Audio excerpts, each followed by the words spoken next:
নমস্কাৰ ছাত্ৰ ছাত্ৰীসকল মই কাজল কুসুম দেৱী আজি মই তোমালোকৰ সৈতে অষ্টম শ্ৰেণীৰ সমাজ বিজ্ঞানৰ ভূগোল খণ্ডৰ পৰা পাঠ 1 প্ৰাকৃতিক সম্পদৰ অংশ 3 আলোচনা কৰিম ইতিমধ্যে আমি ইয়াৰ আগৰ খণ্ডটিত আলোচনা কৰিছিলো ভূমিৰ ব্যৱহাৰ আজিৰ ভিডিঅ'ত আমি কি আলোচনা কৰিম বা তোমালোকে কিনো জানিব পাৰিবা চাই লোৱা প্ৰথমতে আমি আলোচনা কৰিম ভূমিৰ অৱক্ষয় তোমালোকে আজি ভূমিৰ অৱক্ষয়ৰ বিষয়ে জানিব পাৰিবা কি কাৰণতনো মাটিয়ে নিজৰ গুণাগুণ বৈশিষ্ট্য হেৰুৱাই পেলাই এই সম্পৰ্কে আমি আলোচনা কৰিম দ্বিতীয়তে চাবা ভূমি সম্পদৰ ব্যৱস্থাপনা আৰু সংৰক্ষণ এই যে ভূমি সম্পদসমূহৰ আমি কিদৰে উপযুক্ত ব্যৱহাৰ কৰিব পাৰো আৰু ইয়াৰ সংৰক্ষণৰ বাবে আমিনো কি পদক্ষেপ গ্ৰহণ কৰিব পাৰো এই সম্পৰ্কে আজি তোমালোকে জানিব পাৰিবা এতিয়া আজি আমি প্ৰথম টপিকটোলৈ আগবাঢ়ো প্ৰথমতে আমি আলোচনা কৰিম ভূমিৰ অৱক্ষয় সম্পৰ্কে এতিয়া বিভিন্ন কাৰণত মাটিয়ে নিজৰ গুণাগুণ প্ৰাকৃতিক বৈশিষ্ট্য হেৰুৱাই পেলাই কি কাৰণ আছে বাৰু তোমালোকে জানানে আজি আমি এই কাৰণসমূহ ধুনীয়াকৈ তোমালোকৰ সৈতে আলোচনা কৰিম কিছুমান মানৱজনিত কাৰণৰ কাৰণেও মাটিৰ অৱক্ষয় হয় আৰু প্ৰাকৃতিক কাৰণবশতঃ মাটিৰ অৱক্ষয় হোৱা দেখা যায় এতিয়া চোৱা প্ৰথমতে অপৰিকল্পিত কৃষি পদ্ধতি অৰ্থাৎ আমাৰ কোনো পৰিকল্পনা নোহোৱাকৈ কৰা খেতি বা আমি আজিকালি জনসংখ্যা বঢ়াৰ লগে লগে কি হৈছে যিবোৰ মাটি খেতিৰ কাৰণে উপযোগী নহয় তেনেকুৱা মাটিত আমি খেতি কৰিবলৈ লৈছো বা খেতিত আমি অত্যাধিক মাত্ৰাত ৰাসায়নিক সাৰ ব্যৱহাৰ কৰিবলৈ লৈছো যাৰ ফলত মাটিৰ অৱক্ষয় হয় গতিকে আমি যিমান পাৰো সিমান পৰিকল্পিতভাৱে জৈৱিক খেতি কৰিব লাগে য'ত আমি ৰাসায়নিক সাৰৰ পৰিৱৰ্তে কেঁচু সাৰ ব্যৱহাৰ কৰিব পাৰো পচন সাৰ ব্যৱহাৰ কৰিব পাৰো গতিকে এই ধৰণে খেতি কৰিলে কি হয় মাটিৰ গুণাগুণ ৰক্ষা হয় দ্বিতীয়তে চাবা উদ্যোগীকৰণ বৰ্তমান জনসংখ্যা বৃদ্ধি হোৱাৰ লগে লগে কি হৈছে উদ্যোগ আৰু কল কাৰখানাৰ স্থাপন দেখা গৈছে আৰু এই উদ্যোগ কল কাৰখানাবোৰ ক'ত স্থাপন কৰিছে পলসুৱা মাটিত এই উদ্যোগসমূহ স্থাপন কৰা দেখা গৈছে আনকি উদ্যোগৰ পৰা ওলোৱা যি আৱৰ্জনা ৰাসায়নিক পদাৰ্থ সেইবোৰ পলসুৱা ভূমি পেলোৱাৰ কাৰণে কি হৈছে মাটিৰ গুণাগুণ নাইকিয়া হৈছে তৃতীয়তে চাবা বনাঞ্চল আৰু ঘাঁহনিৰ অত্যাধিক ব্যৱহাৰ আজিকালি জনসংখ্যা বৃদ্ধিৰ লগে লগে এই বনাঞ্চল আৰু ঘাঁহনিৰ অত্যাধিক মাত্ৰাত ব্যৱহাৰ হৈছে মানুহে এইসমূহ অপব্যৱহাৰ কৰিছে এই বনাঞ্চল ঘাঁহনি ধ্বংস কৰি মানুহে নগৰ স্থাপন কৰিছে বসতি স্থাপন কৰিছে যাৰ ফলত মাটিয়ে নিজৰ গুণাগুণ হেৰুৱাই পেলাইছে তাৰ পিছত চাবা আন কিছুমান কাৰণ আছে যাৰ কাৰণে মাটিৰ অৱক্ষয় হয় তাৰ ভিতৰত চাবা খেতিত ৰাসায়নিক সাৰ কীটনাশক আদি অধিক প্ৰয়োগ কৰিলে ইতিমধ্যে মই ক'লো আজিকালি খেতিয়কসকলে উৎপাদন বৃদ্ধিৰ কাৰণে কি কৰে খেতিত অধিক মাত্ৰাত ৰাসায়নিক সাৰ কীটনাশক দ্ৰব্য দিয়ে যাৰ ফলত কি হয় মাটিৰ স্বাভাৱিক গুণাগুণ বিনষ্ট হয় মাটিৰ উৰ্বৰতা হ্ৰাস হয় একেদৰে মাটিত যেতিয়া অধিক মাত্ৰাত ৰাসায়নিক সাৰ প্ৰয়োগ কৰা যায় তেতিয়া সেই মাটিৰ উৰ্বৰতা নোহোৱা হয় গতিকে ইয়াৰ ফলত ভূমিৰ অৱক্ষয় হোৱা দেখা যায় তাৰ পিছত আৰু এটা কাৰণ আছে যাৰ কাৰণে ভূমিৰ অৱক্ষয় হয় সেইটো হ'ল কৃষি পথাৰত ইটা উদ্যোগ স্থাপন তোমালোকে নিশ্চয় দেখিছা খেতি পথাৰৰ মাজত ইটা ভাটাবোৰ স্থাপন কৰে তাৰ ফলত কি হয় পৰিৱেশটো বিনষ্ট হয় তাৰ লগতে মাটিও প্ৰদূষিত হয় যাৰ ফলত মাটিয়ে নিজৰ গুণাগুণ হেৰুৱাই পেলায় ভূমিস্খলন হৈছে এটা কাৰণ যাৰ ফলত কি হয় মাটিৰ অৱক্ষয় হোৱা দেখা যায় তোমালোকে নিশ্চয় জানা ভূমিস্খলনত কি হয় ওখ ঠাইৰ মাটি তললৈ খহি আহে হয়নে ভূমিস্খলন কি বাৰু এটা দুৰ্যোগ হেয়া প্ৰাকৃতিক দুৰ্যোগো হ'ব পাৰে আৰু মানৱ সৃষ্ট দুৰ্যোগো হ'ব পাৰে হয়নে নহয় বাৰু চোৱা ভূমিস্খলন প্ৰাকৃতিক কাৰকৰ লগতে মানুহৰ কাৰ্যকলাপৰ বাবেও হোৱা এটা দুৰ্যোগ অৰ্থাৎ ভূমিস্খলন এতিয়া বিশেষকৈ যেতিয়া অবিৰতভাৱে বৰষুণ দি থাকিলে কি হয় পাহাৰৰ মাটিবোৰ ওখ ঠাইৰ মাটিবোৰ কোমল হয় যাৰ ফলত ভূমিস্খলন হোৱা দেখা যায় ঠিক তেনেকৈ যেতিয়া ভূমিকম্প হয় ভূমিকম্প হলেও ভূমিস্খলন হোৱা দেখা পোৱা যায় হয়নে নহয় চোৱা অবিৰত বৰষুণ ভূমিকম্প ইত্যাদিৰ বাবে ওখ ঠাইৰ পৰা তললৈ বৃহৎ পৰিমাণৰ ভূমি খহি আহে আকৌ চাবা আজিকালি কি হয় মানৱজনিত কাৰণত ভূমিস্খলন হোৱা দেখা যায় মানুহে কি কৰিছে জনসংখ্যা বৃদ্ধিৰ লগে লগে বসতিৰ কাৰণে পাহাৰৰ মাটি কটা আৰম্ভ কৰিছে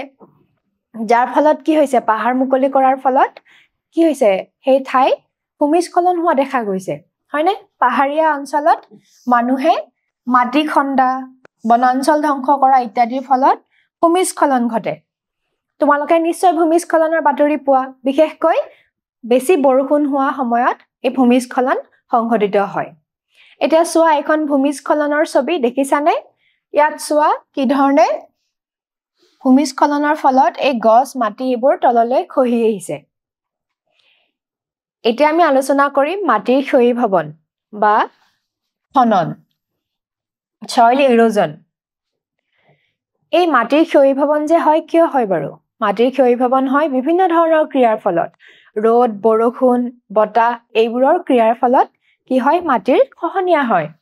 চোৱা অত্যাধিক যদি বতাহ হয় বৰষুণ দিয়ে যদি নদী হিম বা এই সকলোবোৰৰ ক্ৰিয়াৰ ফলত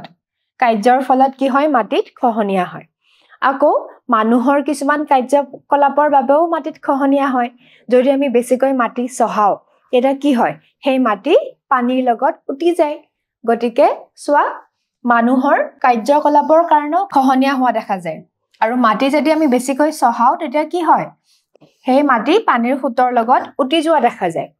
গতিকে এই ধৰণে মাটিৰ ক্ষয়ীভৱন বা মাটিৰ অৱক্ষয় হোৱা দেখা যায়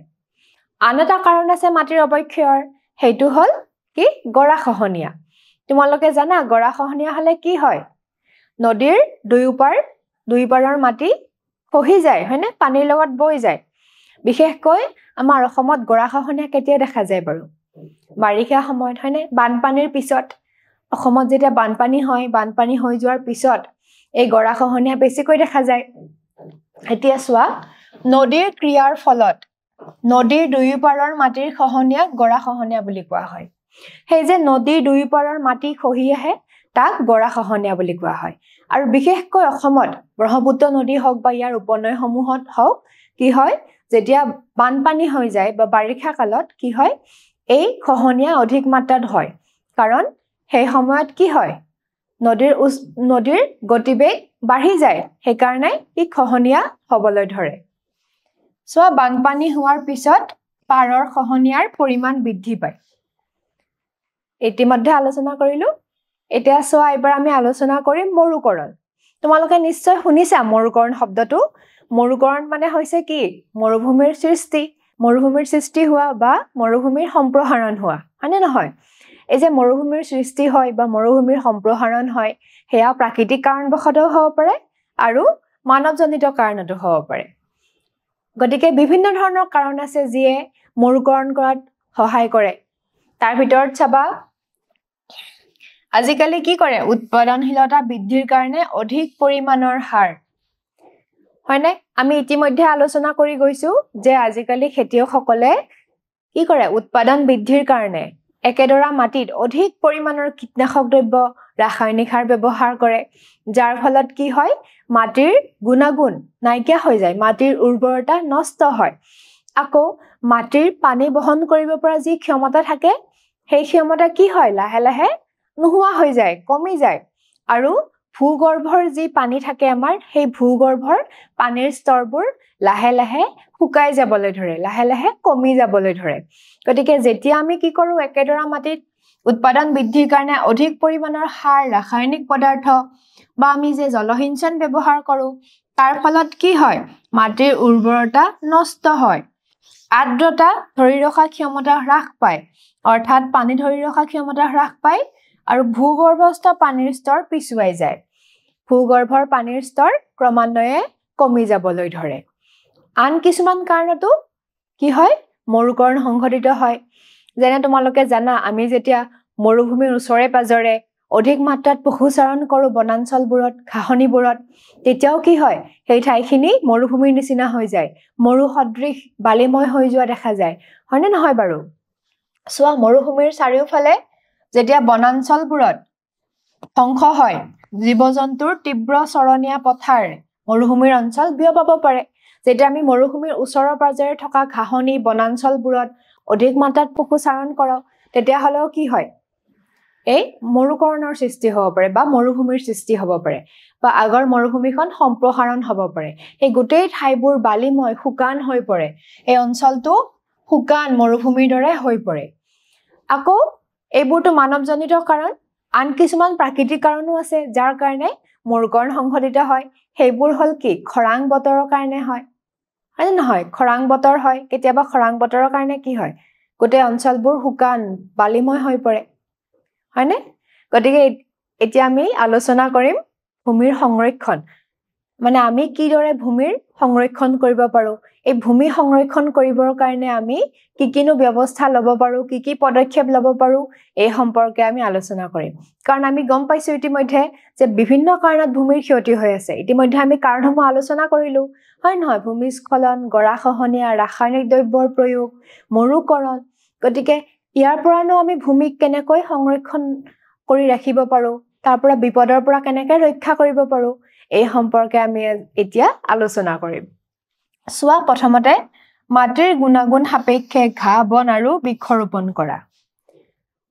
যিবোৰ মাটি বৃক্ষৰোপণ আৰু অন্যান্য ঘাঁহনিৰ কাৰণে উপযোগী তেনেকুৱা মাটিত আমি বৃক্ষৰোপণ কৰিব লাগে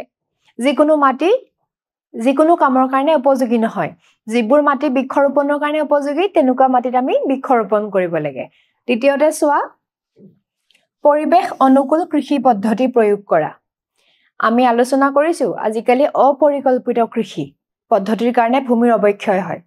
গতিকে আমি পৰিৱেশ অনুকূল পৰিৱেশৰ কাৰণে উপযোগী উপকাৰী পদ্ধতি প্ৰয়োগ কৰিব লাগে যেনে আমি জৈৱিক কৃষি কৰিব পাৰো জৈৱিক কৃষি কি বুলি কয় অৰ্গেনিক ফাৰ্মিং বুলি কয় য'ত আমি কি কৰো ৰাসায়নিক সাৰৰ পৰিৱৰ্তে পচন সাৰ